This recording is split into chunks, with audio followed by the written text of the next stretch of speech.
हरे कृष्णा। मैं गौरांगी दासी आज आपके लिए फिर से एक प्यारा सा प्रसंग लेके आए हैं। आज का प्रसंग है, आप कृपा देखिएगा कि कृष्ण किस प्रकार से कृपा करते हैं।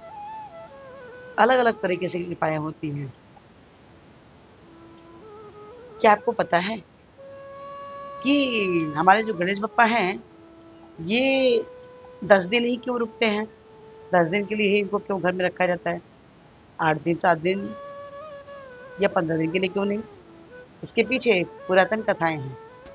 पुरातन कथाएं पुरानी कथा इस प्रकार की है कि जब वेद व्यास जी को महाभारत की रचना करनी थी, उस समय वो जो है कि गणेश बप्पा के पास गए और उनसे बोला कि महाभारत की रचना करनी है, क्योंकि इतनी जल्दी, इतनी तेज तीव्र गति से लिखने वाला और कोई भी नहीं था, सिर्फ हमारे गणेश बप्पा थे। गणेश बप्पा का जन्म जो है किस दिन हुआ था? हरियाली तीज के दूसरे दिन, यानी गणेश चौथ के दिन।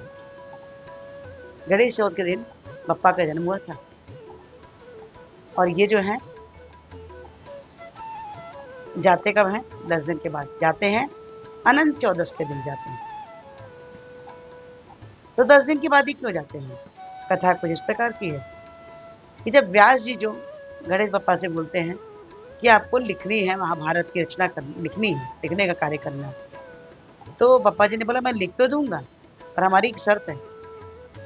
अगर आप एक ही फ्लो में बोलते रहेंगे तो मैं लिखता रहूंगा, लिखता रहूंगा, लिखता रहूंगा, लेकिन जैसे ही आप रुके वैसे ही मेरा कलम रुक जाएगा और मैं आगे नहीं लिख सकता हूँ। तो व्यास जी बोले कि ठीक है, लेकिन मेरी भी एक शर्त है। दोनों मिलकर डील करते हैं।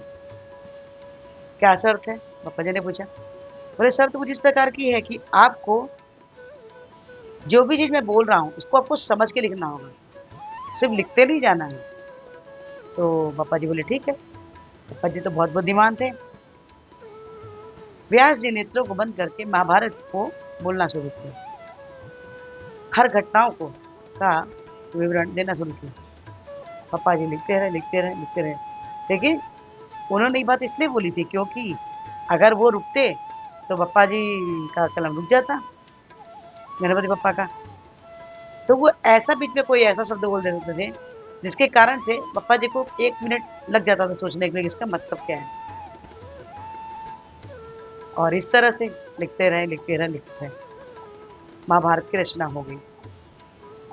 लेकिन जब 10 दिन के बाद व्यास जी ने अपने नेत्रों को खोला तो देखा कि गणपति बप्पा भारी हो चुके हैं। उनके शरीर पर धूल मिट्टी बैठी हुई है, अपने से हिल भी नहीं सकते थे। उन्होंने बप्पा जी को, और उनका शरीर जो है बिल्कुल तप रहा था, तो उसे ठंडा करने के लिए बप्पा जी को वो जल डाले, उन्हें जल में स्नान कराए। इसीलिए ये बप्पा जी जो हमारे गणपति बप्पा मोरया 10 दिन के लिए आते हैं और अनंत चौदस के दिन बप्पा जाते हैं, लेकिन एक वादे के साथ कि बप्पा अगले साल फिर से आएंगे।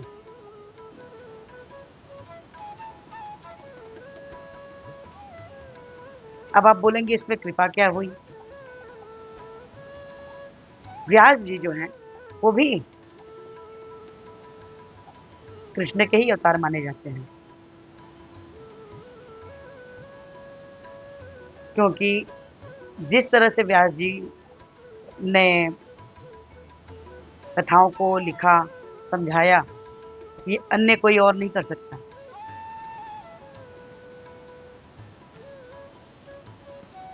सॉरी लिखे तुम्हारे बप्पा जी थे, बताया।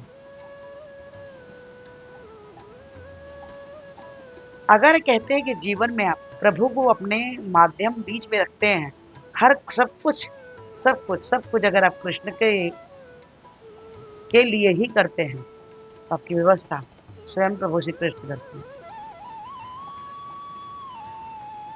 आप कभी परेशान नहीं हो सकते।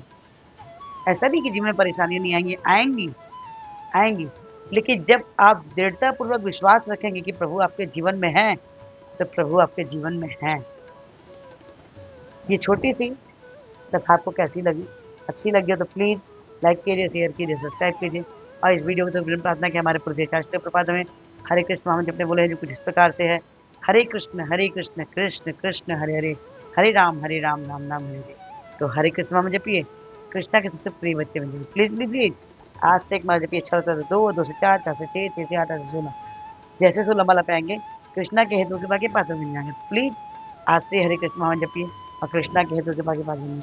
हरे कृष्णा, राधे राधे।